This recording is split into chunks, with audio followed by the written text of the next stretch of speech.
국민건강보험공단 조직도를 한번 보도록 하겠습니다. 필드 나가서 그렇게 일하시는 분은 못 받고 보상을 해주는 거죠.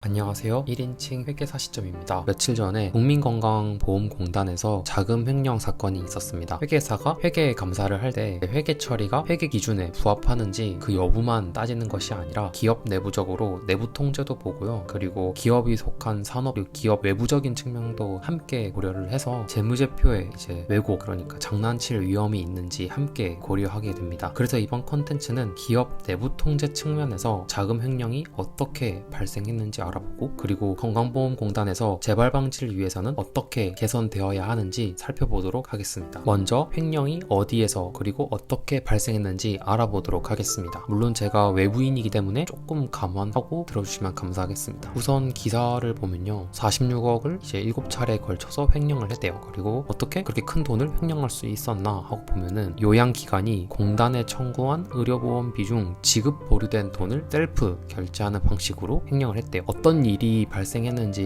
한번 알아보기 위해서 국민건강보험공단 조직도를 한번 보도록 하겠습니다. 여기 국민건강보험공단이고요. 공단 요모조모에 들어보면은 조직 및 임원이 있습니다. 여기 보시면 이사장 밑에 기획부문, 총무부문, 그리고 징수부문, 급여부문, 그리고 밑에 장기요양부문이 있고요. 그리고 상임감사가 있습니다. 그리고 기획상임이사 밑에 재정관리실이 있습니다. 네, 여기 들어오면은 재정관리실에서 어떤 일을 하는지 업무 내용이 있어요. 열어보면 이 재정관리실에서는 총 18개의 업무를 합니다. 이 중에 문제가 된 게 8번 업무, 채권 압류, 요양급여 비용 등 지급 관리에 관한 사항, 그리고 13번 요양급여 비용 등 이체 및 지급에 관한 사항, 이 두 개인 것 같아요. 그리고 이 재정관리실에는 총 4개의 부가 있습니다. 재정기획부, 재정분석부, 그리고 재정관리부, 자금운용부. 이 중에서 문제가 된 게 재정관리부인 것 같아요.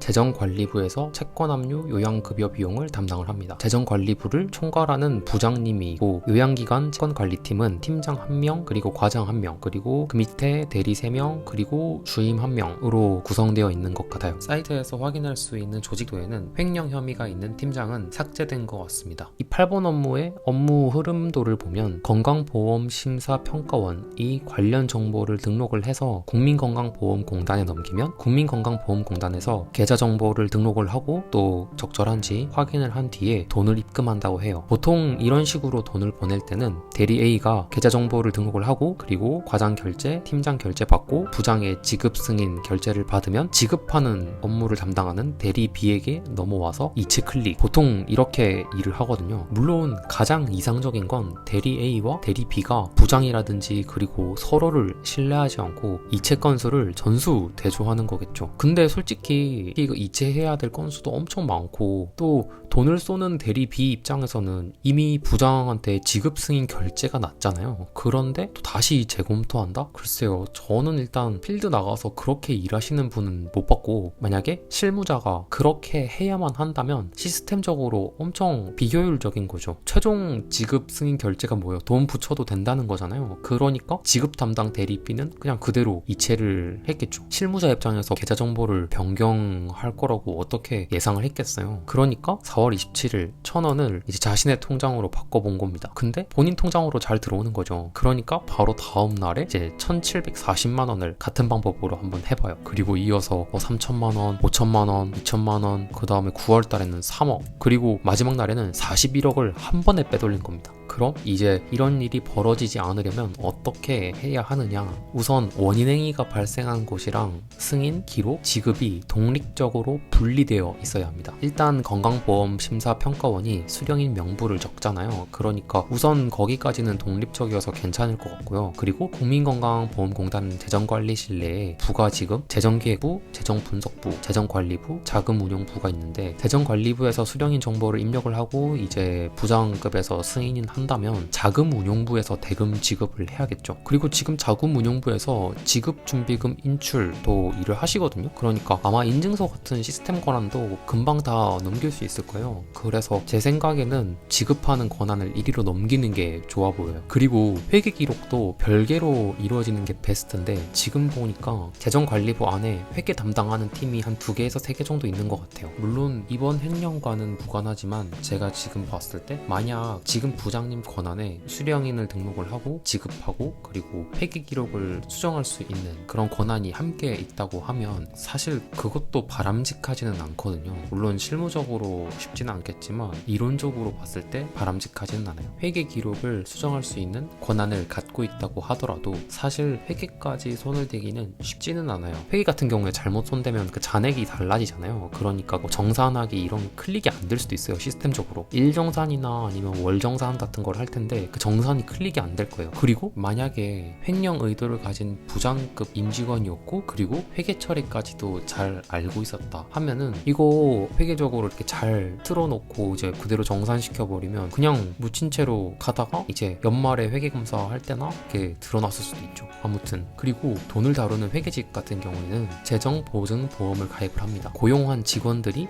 불법행위 그런 거 있잖아요. 뭐 절도라든지 강도라든지 또 이렇게 횡령이라든지 이런 경우에 고용주가 입은 손해를 보상을 해주는 거죠. 아무튼 그런 보험도 있습니다. 제가 필드에 나가서 가장 많이 본 보험은 여기 SGI 서울보증이라는 곳이에요. 여기 상품에 보면은 신원보증보험이라고 있거든요. 이름은 좀 다를 수 있어요. 근데 같은 거예요. 보면은 적혀있죠. 직원이 불법행위, 절도라든지 강도라든지 사기, 횡령, 배임 이런 걸 했을 때 고용주가 입은 손해를 여기 보험사에서 보상을 하는 거죠. 물론 이때도 여기 약관이라든지 상품을 좀 잘 봐야 되고요. 그리고 가입 기간에 공백이 없는지도 봐야 돼요. 또 이제 사람에 대해서 가입하는 경우에 이제 입사하고 난 뒤에 가입을 하는 경우도 있어요. 그래서 한 뭐 일주일이라든지 뭐 길면 한 달 이렇게 가입이 안 되어 있는 기간도 가끔 보이거든요. 그래서 제가 필드 나갔을 때는 이런 걸 얘기를 하긴 해요. 이렇게 사람에 대해서 하는 것보다 직무 자체에 가입하시는 것이 어떠냐 이런 식으로 말씀드리긴 하는데요. 아무튼 그렇게 해서 보증 기간에 공백이 없게 챙기는 것도 중요합니다. 사실 건보에서 보험을 가입했는지 확인할 수는 없었어요. 제가 못 찾은 건지 좀 잘 안 보이더라고요. 보통 이런 보험을 가입을 할 때 1월 1일부터 12월 31일까지 이런 식으로 사업기간과 일치하게 가입하지는 않아요. 그러니까 선급 비용에 주석으로 기재를 하거나 아니면은 현금 및 현금성 자산 주석 부분에 보증보험에 가입되어 있고 가입 기간 그리고 금액 써주기도 하는데 재무제표를 작성하는 건보 측에서 해당 선급 비용의 금액이 그렇게 크지 않다라고 하면은 주석에 기재를 안 할 수도 있어요. 어디까지나 주석을 기재하고 안 하고는 회사 측에서 결정을 하기 때문에 만약에 건보에서 여기에 가입을 했다고 하더라도 이번 횡령 금액을 다